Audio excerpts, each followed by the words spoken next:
नमस्कार। बिहार उदय न्यूज के digital platform पर आपका स्वागत है। और दोस्तों, आज हम बात करने वाले हैं माननीय मुख्यमंत्री नीतीश कुमार, चिराग पासवान, आनंद मोहन, जीतन राम मांझी की हम पार्टी के बारे में।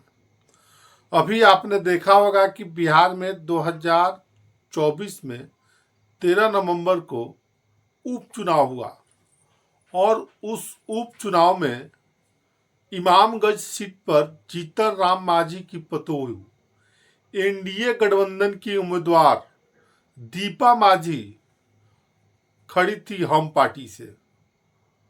और उस सीट पर चिराग पासवान प्रचार करने नहीं जाते हैं।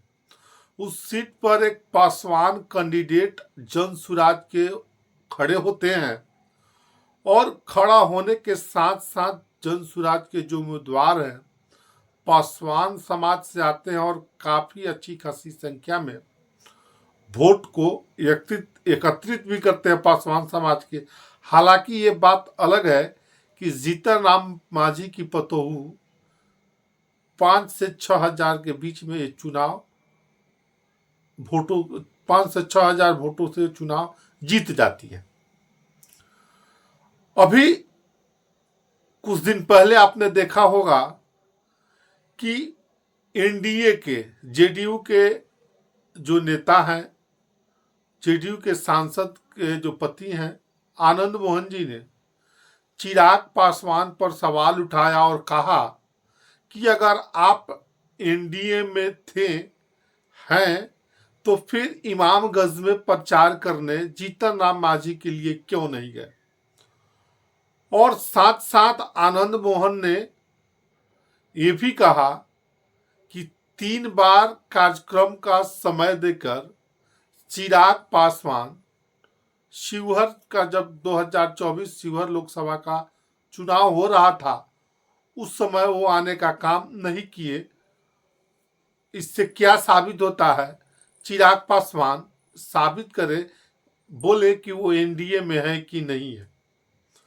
दूसरी तरफ से चिराग पासवान ने भी जवाब दिया और कहा कि मैं एनडीए में ही हूं, मैं ऐरो गैरो कैसे चलते हुए का जवाब नहीं देता हूं। उसके बाद शिवहर के जो विधायक है चेतन आनंद, आनंद मोहन के पुत्र हैं, लवली आनंद जो अभी शिवहर से एमपी हैं, सांसद हैं, उनके बड़े पुत्र हैं। और ऐसी चर्चा है कि चेतन आनंद ने भी चैलेंज किया और बहुत सारे बातें कही।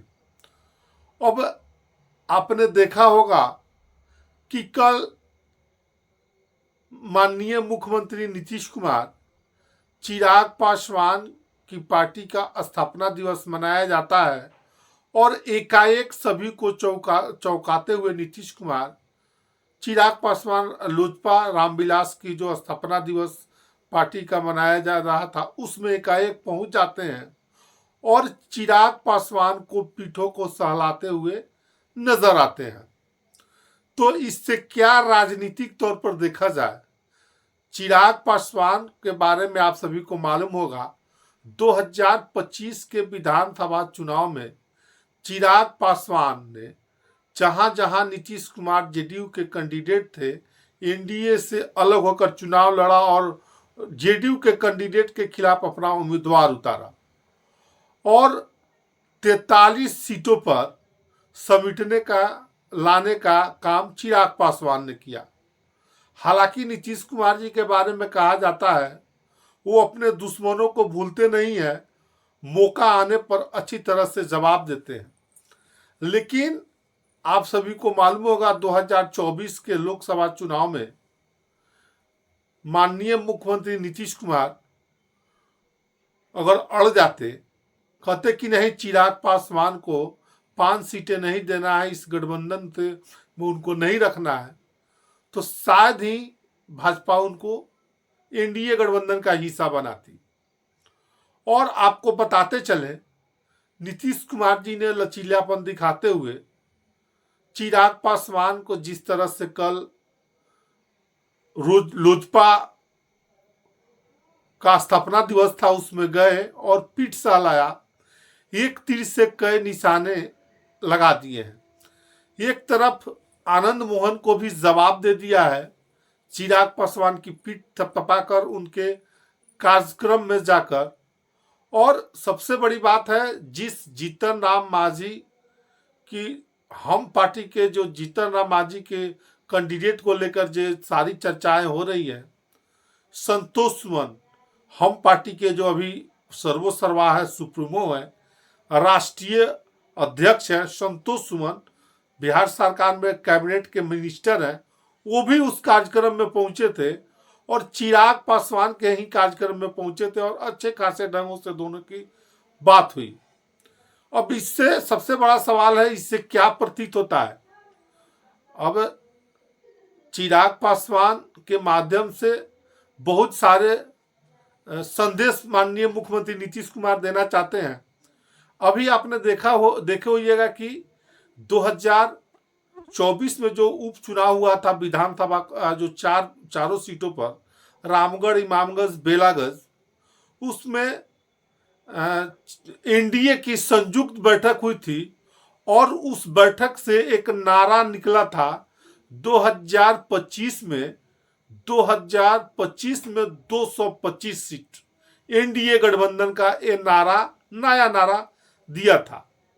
और नीतीश कुमार जी भी चाहते हैं, जानते हैं और मानते हैं कि 6% पासवान समाज, दलित समाज का वोट चिराग पासवान के साथ है। कोई नहीं चाहेगा कि वो 6% वोट को छोड़ दे। नीतीश कुमार काफी दूरदर्शी नेता माने जाते हैं, उनकी सोच भी अलग है और साथ साथ काफी आगे की सोचते हैं। नीतीश कुमार जी को आपने देखा होगा कि कई बार वो महागठबंधन में गए और फिर आए यहाँ पे एनडीए गठबंधन में।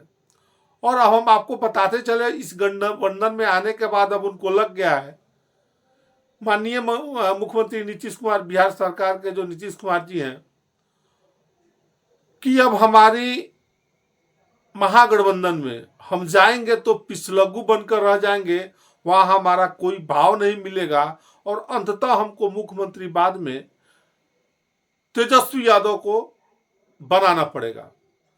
इन सारे बातों को गुना भाग करते हुए अब तो लगता है ये फिक्स हो चुका है कि नीतीश कुमार अब महागठबंधन में नहीं जाएंगे और एनडीए के साथ ही 2025 विधानसभा सीट का चुनाव लड़ेंगे और साथ साथ 225 सीटें भी जीतने का जिस तरह दावा किया जा रहा है।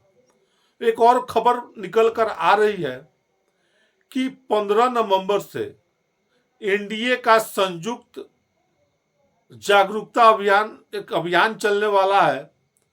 एनडीए का संयुक्त अभियान चलेगा, उसमें सारे एनडीए के नेताओं हर जिले में, हर कस्बे में, हर प्रखंडों में जाएंगे और पार्टी एनडीए सम्मेलन करके लोगों के बीच अपनी एक डायरेक्ट पहुंच बनाएगी। तो अभी हम चर्चा कर रहे थे आनंद मोहन और का जो चिराग पासवान का रिश्ता है उसको लेकर। तो नीतीश कुमार जी तो चिराग के कार्यक्रम में चले गए और जाने के साथ साथ उन्होंने आनंद मोहन को जवाब भी दे दिया है। अब आनंद मोहन जी की क्या प्रतिक्रिया होती है ये देखने वाली बात होगी। बिहार के सियासी गलियारे में ये चर्चा चल पड़ी है कि अब नीतीश कुमार जी कहीं नहीं जाएंगे। 2025 विधानसभा जो चुनाव होने वाला है बिहार विधानसभा का, एनडीए गठबंधन के साथ ही लड़ेंगे और चुनाव जीतेंगे और टारगेट भी रखा है 2025 में 225 सीट जीतने का। तो बड़ी खबर निकल कर आ रही थी। बाकी आप इस वीडियो के बारे में क्या सोचते हैं, कमेंट सेक्शन खुला है, कमेंट करके जरूर बताइएगा। वीडियो कैसा लगा। आप सभी का बहुत बहुत धन्यवाद।